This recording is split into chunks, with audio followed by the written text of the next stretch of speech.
Suppose that you are a South African, an American, or British. Suppose that the great empire of China, with all its myriads of inhabitants, was suddenly swallowed up by an earthquake. And let us consider how a man of humanity, who had no sort of connection with that part of the world, would react upon receiving intelligence of this dreadful calamity. He would, I imagine, first of all express very strongly his sorrow for the misfortune of that unhappy people.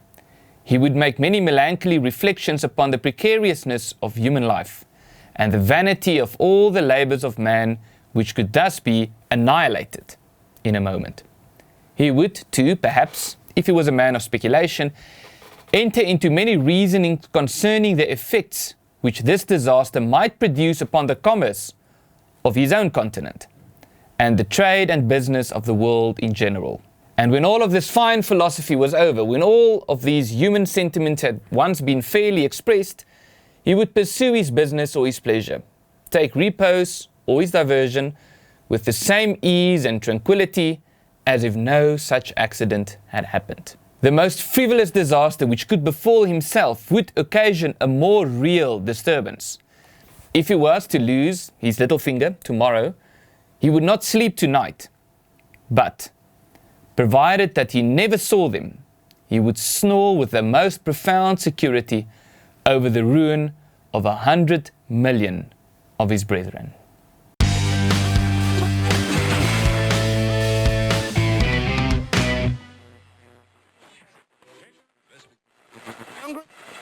What I said in the introduction to this video are not my own words, but the words of the 18th century Scottish economist and philosopher Adam Smith. Smith was making the point that there are certain moral limits to every person's worldview. He didn't point this out as something to be cherished or to be changed, but merely that this is the way people are.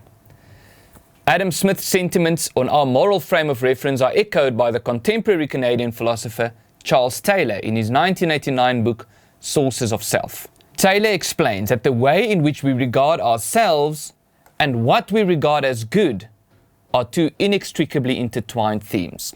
Our sense of who we are determines our gut feeling on our sense of morality, and our sense of morality determines how we react and how we feel about external events. Our sense of morality is also described as our moral ontology.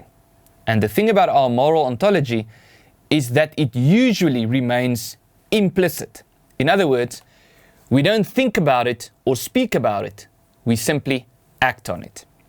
However, when our sense of morality is questioned by others, we are often forced to articulate it by putting our gut feeling into words, or at least trying to do so. Think of the Soviet dissidents who were jailed on trumped-up charges or hospitalized as mentally ill. The Nazi leaders who had to explain why they felt it was necessary to deal with what they regarded as the Jewish question. The Americans having to explain what the war on terror really meant and why it had to be fought. The apartheid government having to justify the policy that they described as good neighborliness. Or the ANC having to explain the sudden upsurge of necklace murders in South African townships. And this is exactly where the problem that I wish to stress in this video comes to the fore. When we, virtually every single one of us, are forced to explain what our moral frame of reference is, what we regard as moral and immoral, we almost always get it wrong. There is a fairly big gap between what we subconsciously believe, between our gut feelings, our instincts, and what we say to others when we try to explain to them what our moral framework looks like. When we try to explain to others what we believe to be moral, what really happens is that we subconsciously suppress our own moral ontology, in part because of the pluralist nature of modern society and the pressures, or call it political correctness if you will, of expressing yourself in a very specific way. So when we try to explain to others what we regard as moral and immoral, Taylor points out that we tend to express ourselves in terms of contemporary instruments such as human rights for all, equality for all, respect for others, acknowledgement of the human dignity of all people, respecting all forms of life, etc. And this is where we get it wrong, because as the American sociologist Robert Nisbet and many others have pointed out, humankind has always had a natural drive towards being part of a community. And this sense of community is a natural part of life, a part that modern day liberalism tries to suppress. This is why Patrick Deneen says that liberalism will fail.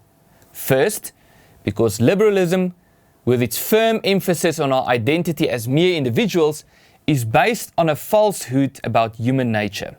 And second, because as this falsehood becomes more evident, in other words, as we realize that we are much more than mere individuals and that we are actually part of communities that we hold dear and that we wish to have protected, the gap between what the ideology of liberalism prescribes and the lived experience of human beings grows bigger. Of course, there are differences between people, and some people attach more weight to their identity as free individuals than others.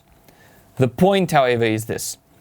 In this day and age, it has become a popular trend to express our individualism and to discuss the extent to which there aren't really differences between people.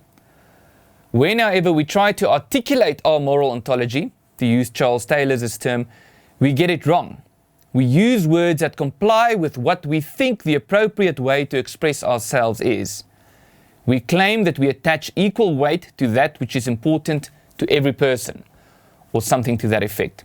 But when you open the newspaper and you are confronted with two horrible stories, one that happened to someone on another continent who looks, believes, acts, and speaks differently than you, and one that happened to someone whom you have never met, but who are part of the community with which you consciously or subconsciously associate, you find that your emotional reaction to these two stories are not the same, and that the words that you have chosen to describe your moral ontology are wrong. Now, we can be angry about this, or we can regard this as a fact to be celebrated. That is not the point. But to deny the fact that people attach weight to their own communities and to pretend that we are all only individuals with no sense of community is simply naive. My name is Adam Stritz, and this is your fact sheet.